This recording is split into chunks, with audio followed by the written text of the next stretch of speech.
COVID-19 सम्बन्धी नियमित press ब्रिफिङमा स्वागत छ। म डाक्टर जागेश्वर गौतम। हामी हरेक दिन जस्तै आज पनि नेपालमा कोभिड-19 को राष्ट्रिय अद्यावधिक विवरणका साथ उपस्थित भएका छौँ। आज हामीले नेपाल स्वास्थ्य अनुसन्धान परिषदका सदस्य सचिव डाक्टर प्रदीप गेवालीलाई यहाँ निम्त्याएका छौँ र हामीलाई सांकेतिक भाषामा दिनेश श्रेष्ठले साथ दिइरहनु भएको छ। विश्वमा आजसम्मको तथ्याङ्क हेर्दा 3,18,16,650 जना व्यक्तिहरू कोभिड-19 बाट संक्रमित हुनुभएको छ भने निको हुनेको संख्या 2,34,20,746 रहेको छ। आज देशभरि जम्मा सक्रिय संक्रमितहरूको संख्या 17,414, संस्थागत आइसोलेसनमा रहनुभएकाको संख्या 8,228 छ। प्रदेश अनुसार प्रदेश 1 मा 41 जना, प्रदेश 2 मा 863 जना, बागमती प्रदेशमा 4,650, गण्डकी प्रदेशमा 636, प्रदेश 5 मा 1,359, कर्णाली प्रदेशमा 289 र सुदूरपश्चिम प्रदेशमा 390 जना हुनुहुन्छ। यसैगरी होम आइसोलेसनमा रहनुभएका व्यक्तिहरूको संख्या प्रदेश 1 मा 1,522, प्रदेश 2 मा 725, बागमती प्रदेशमा 5,516, गण्डकी प्रदेशमा 286, प्रदेश 5 मा 717, कर्णाली प्रदेशमा 225, सुदूरपश्चिम प्रदेशमा 195 जना गरी जम्मा 9,186 हुनुहुन्छ। नेपालमा आजको पिसिआर 9,449 छ। 9,44,474 पुगेको छ जम्मा परीक्षण। गत 24 घण्टामा संक्रमितको संख्या डिस्चार्ज हुनेको संख्या 1,174 छ। क्वारेन्टाइनमा रहनुभएका व्यक्तिहरूको संख्या 7,104 छ। प्रदेश अनुसार प्रदेश 1 बाट 795, प्रदेश 2 बाट 337, बागमती प्रदेशबाट 536, गण्डकी प्रदेशमा 509, प्रदेश 5 मा 1,724, कर्णाली प्रदेशमा 719, सुदूरपश्चिम प्रदेशमा 2,484 जना कोभिड-19 बाट संक्रमण मुक्त भई फर्किनु भएको छ र डिस्चार्ज हुनेहरूको संख्या 1893 छ। यसमा माफ गर्नुहोला। प्रदेश अनुसार प्रदेश 1 बाट 4,516, प्रदेश 2 बाट 12,760, प्रदेश 1 मा 2,812, गण्डकी प्रदेशमा 2,941, प्रदेश 5 मा 7,775, कर्णाली प्रदेशमा 2,782 हुनुहुन्छ। सुदूरपश्चिमबाट 6,368। कोभिड-19 संक्रमणबाट मुक्त हुने दर 73.7% छ।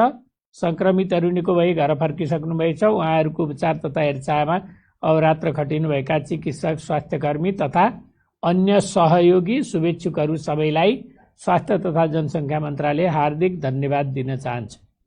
2वटा कल सेन्टरबाट हामीलाई 871 जनाले कल गर्नुभएको छ। आइसियुमा उपचाररत बिरामीको संख्या प्रदेश अनुसार प्रदेश 1 मा 14, प्रदेश 2 मा 18, बागमती प्रदेशमा 128, गण्डकी प्रदेशमा 6 जना, प्रदेश 5 मा 41 जना, कर्णाली प्रदेशमा 13 जना गरी जम्मा 220 जना हुनुहुन्छ। भेन्टिलेटरमा उपचाररत संख्या प्रदेश अनुसार प्रदेश 1 मा 3 जना, बागमती प्रदेशमा 37 जना, प्रदेश 5 मा 3 जना गरी जम्मा 43 जना हुनुहुन्छ। 500 भन्दा बढी सक्रिय संक्रमितहरू रहेको जिल्ला मोरङ, सिराहा, ललितपुर, काठमाडौँ, चितवन, भक्तपुर र रूपन्देही रहेका छन् भने शून्य संक्रमित भएका जिल्लाहरूमा सोलुखुम्बु, मुस्ताङ, डोल्पा, रसुवा, हुम्ला, मुगु रहेका छन्। र यसपछि डाक्टर प्रदीप गेवालीले आफ्नो कुराहरू राख्नुहुन्छ। डाक्टर प्रदीप गेवाली। नमस्कार। नेपाल स्वास्थ्य अनुसन्धान परिषदले हालै सार्वजनिक गरेको एउटा अनुसन्धानको तथ्य लिएर यहाँ साथ उपस्थित भएको छु। त्यो अनुसन्धानको विषय रहेको थियो कोभिड-19 संक्रमणबाट निको भएका व्यक्तिहरूको स्वास्थ्य स्थिति सम्बन्धी अध्ययन। नेपाल सरकार स्वास्थ्य जनसङ्ख्या मन्त्रालयमा माननीय स्वास्थ्य जनसङ्ख्या मन्त्रीज्यूको समुपस्थितिमा इन्सिडेन्ट कमान्ड सिस्टमका पदाधिकारीहरूको बैठकबाट निर्णय भई मिति 2070 साल 4 महिना 7 गते प्राप्त भएको पत्रमा नेपाल स्वास्थ्य अनुसन्धान परिषदलाई निम्न विषयहरूको अध्ययन गरी रिपोर्ट पेश गर्न निर्देशन भएको थियो। 1. कोभिड-19 परीक्षण कन्ट्याक्ट ट्रेसिङको अवस्था, बिरामीको व्यवस्थापन, र्यापिड सर्वे इत्यादि। 2. जनस्वास्थ्यका मापदण्डको पब्लिक कम्प्लायन्स सम्बन्धमा सर्वे गर्ने। 3. नेपालमा कोभिड-19 संक्रमणबाट मुक्त भएका व्यक्तिहरूको स्वास्थ्य अवस्था मूल्याङ्कन गर्ने। उल्लेखित क्रियाकलाप मध्ये जनस्वास्थ्य मापदण्डको पब्लिक कम्प्लायन्स सर्वे गर्ने कार्य पूरा भई प्रविधिकरण पनि गरिसकेको र नेपालमा कोभिड-19 संक्रमणबाट मुक्त भएका व्यक्तिहरूको स्वास्थ्य अवस्थाको सर्वेक्षण रिपोर्ट प्रतिवेदन हामीले तयार गरेका छौँ, जुन यस प्रकार रहेको छ। नेपालमा कोभिड-19 संक्रमणबाट मुक्त भएका व्यक्तिहरूको सर्वेक्षण टेलिफोन अन्तर्वार्ताद्वारा नेपालको 7वटा प्रदेशमा 18 वर्ष माथिका कोरोना संक्रमण भई निको भएका व्यक्तिहरूको स्वास्थ्य अवस्था, विशेष गरी शारीरिक, मानसिक र सामाजिक स्थितिको जम्मा 552 जना व्यक्तिहरूमा सङ्ख्यात्मक, जसलाई हामीले क्वान्टिटेटिभ स्टडी भन्छौँ, र 25 जना व्यक्तिहरूमा गुणात्मक क्वालिटेटिभ विधिहरूद्वारा मूल्याङ्कन गरी तयार गरिएको थियो। अनुसन्धान विधिमा तथ्याङ्क सङ्कलन विधि प्रयोग गरियो, जसमा संरचित प्रश्नावली र गहन अन्तर्वार्ता निर्देशिकाहरू अङ्ग्रेजीमा विकसित गरियो र विशेषज्ञहरूको सहायताले स्थानीय भाषामा अनुवाद गरी अन्तर्वार्ता गरियो। यस अध्ययनका उद्देश्यहरू निम्नानुसार रहेका थिए।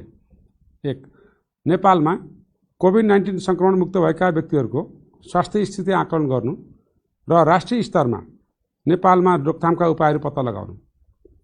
2. कोभिड-19 संक्रमण मुक्त भएका व्यक्तिहरूको शारीरिक स्वास्थ्य स्थिति अध्ययन गर्नु। 3.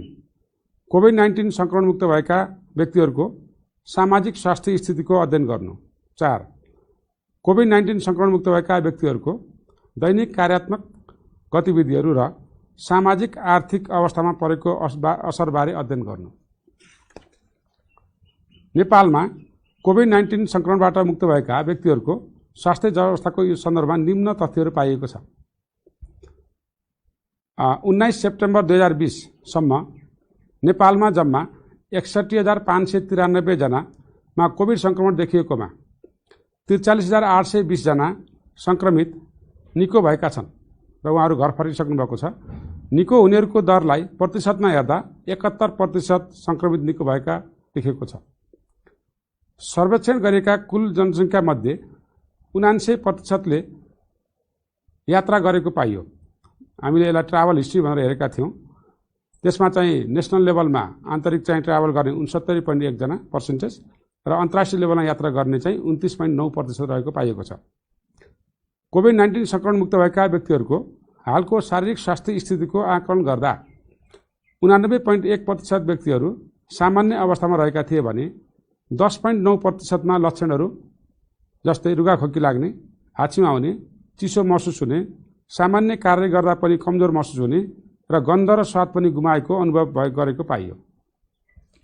कोभिड-19 को सामान्य लक्षण भएका बिरामीहरूको साथसाथै युवा तथा वयस्करमा पनि लामो समयसम्म बिरामी बनाउन सक्ने पाइएको छ।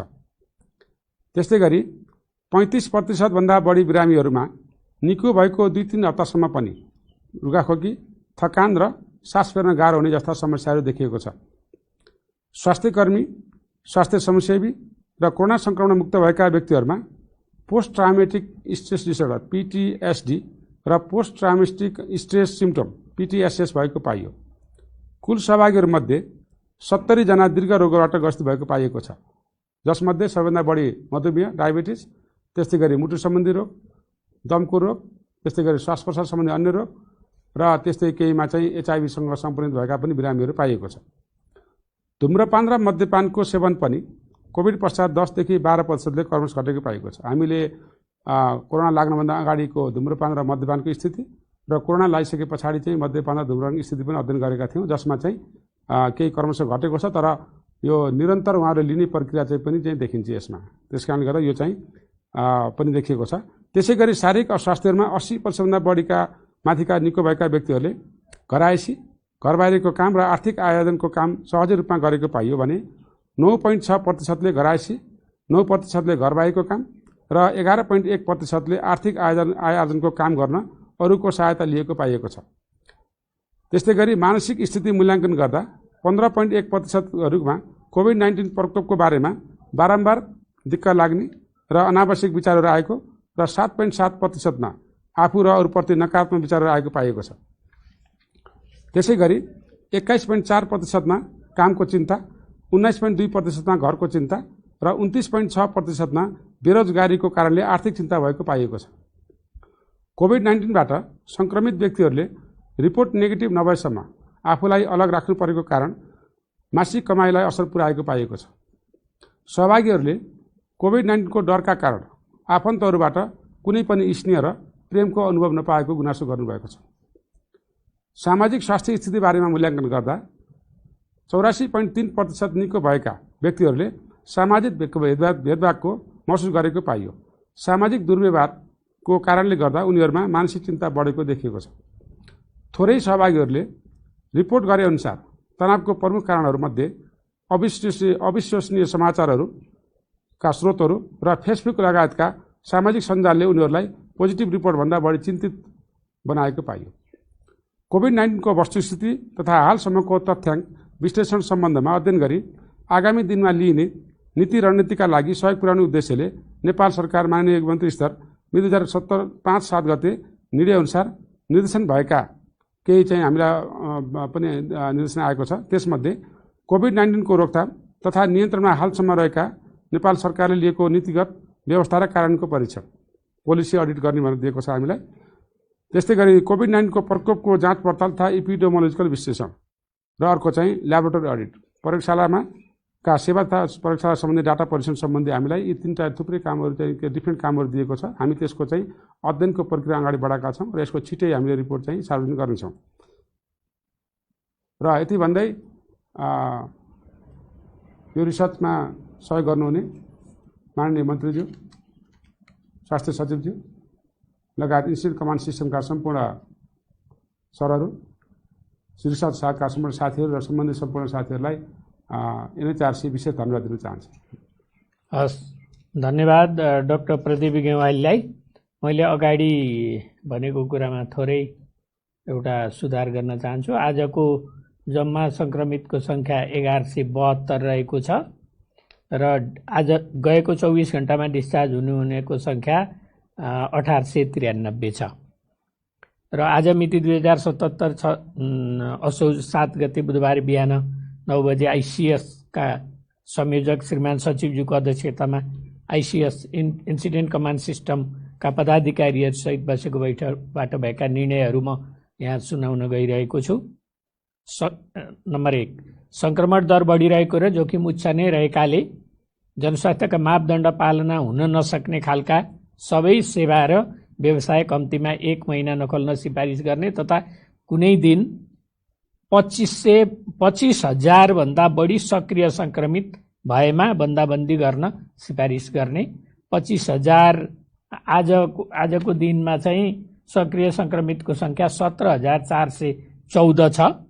25,000 भन्दा बढी सक्रिय सङ्क्रमित हुँदाखेरि हाम्रो इन्फ्रास्ट्रक्चर स्वास्थ्य सम्बन्धी हाम्रो निकायहरूले यो म्यानेज गर्न गाह्रो छ भनेर हामीले यो कुरा निर्णय गरेका छौँ। अन्तर्राष्ट्रिय नाकाहरूमा हेल्थ डेस्क स्थापना गर्न, हेल्थ डेस्कमा जनशक्तिको व्यवस्थापन सम्बन्धमा कर्मचारी प्रशासनले तयार गरेको दरबन्दी संरचना पुनरावलोकन गरी स्वीकृत गर्ने निर्णय गरेको छ। विभिन्न अस्पताल तथा प्रयोगशालाहरूमा तोकिएभन्दा बढी शुल्क लिने गरेको तथा सेवा प्रवाहका सम्बन्धमा गुनासोहरू आएकाले त्यस किसिमका गुनासोहरू सम्बोधन गर्न स्वीकृति दिने निकायले ती अस्पताल तथा प्रयोगशालाहरूको कडाइका साथ अनुगमन गरी कारबाही गर्ने निर्देशन दिने। ती निकायहरूले अनुगमन गर्दा आफ्नो अधिकारभित्र गर्न नसकेको विषय भए अनुगमन गरी मन्त्रालयमा पेश गर्ने। असोजको पहिलो हप्ताको लागि जनस्वास्थ्यको तोकिएका एसएमएसको मापदण्डको पालनको अवस्था देख्दा सिसिएमसी मार्फत जिल्ला तह र स्थानीय तहसम्म अनुगमन बढाउन र कडाइका साथ कार्यान्वयन गर्न र मापदण्ड उल्लङ्घन गर्नेलाई कारबाही गर्ने व्यवस्था गर्न सिफारिस गर्ने निर्णय भएको छ। कोभिड-19 सन्दर्भमा भएका खर्चहरू जुन जुन निकायहरूबाट खर्च भएका छन् ती निकायहरूले तत्कालै सार्वजनिक गर्ने भन्ने पनि निर्णय भएको छ। अब म वीर अस्पतालको घटनाको बारेमा यहाँ प्रश्न पार्न चाहन्छु। वीर अस्पतालमा उपचारको लागि केन्द्रीय कारागारबाट मिति 2077 असोज 3 गते राति 10:55 बजे अस्पतालको इमर्जेन्सी विभागमा ल्याइएका जिल्ला रूपन्देही सिद्धार्थनगर नगरपालिकाका थाई ठेगाना भएका वर्ष 63 का एक कैदीको मृत्युको विषयमा विभिन्न सञ्चार माध्यमहरूमा समाचार सम्प्रेषित भएको सम्बन्धमा सत्य तथ्य ब्यौरा देखाए बमिरहेको अनुरोध छ। बिरामीलाई इमर्जेन्सी विभागमा ल्याउने बित्तिकै ड्युटीमा खटिएका चिकित्सकबाट परीक्षण गर्दा जीवित रहेको कुनै पनि चिन्ह नभएकोले तत्काल मृत घोषणा गरिएको, हामी हाम्रो भाषामा ब्राउड डेड भन्छौँ। अस्पताल ल्याइ पुर्याउँदा नै मान्छेको मृत्यु भइसकेको देखिएको। कारागारकै सुरक्षाकर्मीको अनुरोधमा सबको कोरोना परीक्षण गर्नुपर्ने भई मृतकको स्वाब लिई अस्पतालको ल्याबमा परीक्षण गरिएकोमा मिति 2077 असोज 5 गते कोरोना पोजिटिभ रिपोर्ट प्राप्त भएको। कोरोना परीक्षणको लागि स्वाब सङ्कलन गरिएकोले मृतकको शव अस्पतालकै शवगृहमा राखिएको। विगत 4 दिनदेखि मृतकको शवगृहमा रहेकोले शव सड्ने गल्ने प्रक्रियाका कारण शरीरमा विभिन्न फोकाहरू निस्किएको, छालाको रङ निलो कालोमा परिणत भएको, जिउ सुन्निएको तथा मुख र नाकबाट रगत मिश्रित तरल पदार्थ निस्किएको अवस्था हो। सड्न गल्न सुरु भएको शवमा यस्ता परिवर्तन हुन्छन्, यो सामान्य प्रक्रिया हो। साथै सञ्चार माध्यममा आए जस्तो कुनै अङ्गहरू निकालिएको छैन र निकाल्ने कुरा पनि आउँदैन। यसअघि नै वीर अस्पतालले यसबारेमा स्पष्ट पारिसकेको छ। विभिन्न सञ्चार माध्यममा यस कुरालाई चिकित्सा विज्ञानमा हुन सक्ने कुराहरू नबुझी, अतिरञ्जित गरी तथ्य नबुझी समाचार सम्प्रेषण भएको प्रति यस मन्त्रालयको गम्भीर ध्यानाकर्षण भएको छ। कल्पना समेत गर्न नसक्ने आरोप लगाएर समाचार प्रेषित नगरिदिनु हुन, साथै अस्पताल तथा स्वास्थ्यकर्मीहरूको मनोबल नगिराइदिनु हुन सम्बन्धित सबैलाई मन्त्रालय अपिल गर्दछ। अब अर्को पनि प्रश्न पार्न चाहन्छु। परोपकार प्रसूति तथा स्त्रीरोग अस्पताल थापाथलीमा 25 वर्षे महिलाबाट पूरा गर्भ अवधि नहुँदै जन्मिएको शिशुबारे स्वास्थ्य तथा जनसङ्ख्या मन्त्रालय सत्य तथ्य जानकारी गराउन चाहन्छ। उक्त अस्पतालमा 24 हप्ता र केही दिन उमेरको पहिलो गर्भवती 2077 असोज 1 गते भर्ना हुनुभएको। उहाँ रक्तस्रावको समस्या थ्रेटन एबोर्सन लिई अस्पतालमा आएको देखिन्छ। उहाँको सुत्केरी भएको मिति 2077 6/5 गते 2:30 बजे राति हो। 500 ग्राम तौल भएको, श्वास प्रश्वासमा समस्या भएको, बाँच्न सक्ने आधारहरू कम भएको बच्चा जन्मिएको अवस्था हो। आफन्तलाई सम्पूर्ण स्थितिबारे अस्पतालले जानकारी गराएको र बच्चालाई प्रसुति रुमकै बच्चा राख्ने टोलीमा न्यानो पारी राखेको अवस्था थियो। आफन्तको पुनः अनुरोधमा उक्त बच्चालाई एनआइसियुमा सोही दिन बिहान 9:30 बजे सारिएको हो। हाल बच्चाको स्थिति अत्यन्त नाजुक अवस्था रहेको, अक्सिजन लगायत आवश्यक औषधि उपकरण सहित उपचार भइरहेको छ। चिकित्सा विज्ञानमा 24 हप्ता उमेरको सास प्रश्वासमा गम्भीर समस्या भएको नवजात शिशु बाँच्ने सम्भावना न्यून हुन्छ, तर पनि जीवित रहँदासम्म चिकित्सकीय कर्तव्य अनुसार नै उपचार गर्नुपर्ने हुन्छ। सोही कुरा यस सन्दर्भमा पनि अवलम्बन गरिएको छ। विभिन्न समाचार माध्यमहरूमा आएका केही समाचारहरूले भ्रम सिर्जना गरेको प्रति मन्त्रालयको ध्यानाकर्षण भएको छ। सबै मिडियाकर्मीहरूलाई सत्य तथ्य बुझेर मात्र समाचार सम्प्रेषण गर्नुहुन अनुरोध छ। यस मन्त्रालयबाट सम्बन्धित अस्पताललाई चिकित्सकीय धर्म र कर्तव्य पालना गरी उपचारमा खटिन समेत निर्देशन दिइसकिएको छ। यति भन्दै आजको यो कोरोना सम्बन्धी राष्ट्रिय अद्यावधिक विवरण नेसनल अपडेट यही नै सकिन्छ। सबैलाई धन्यवाद। नमस्कार।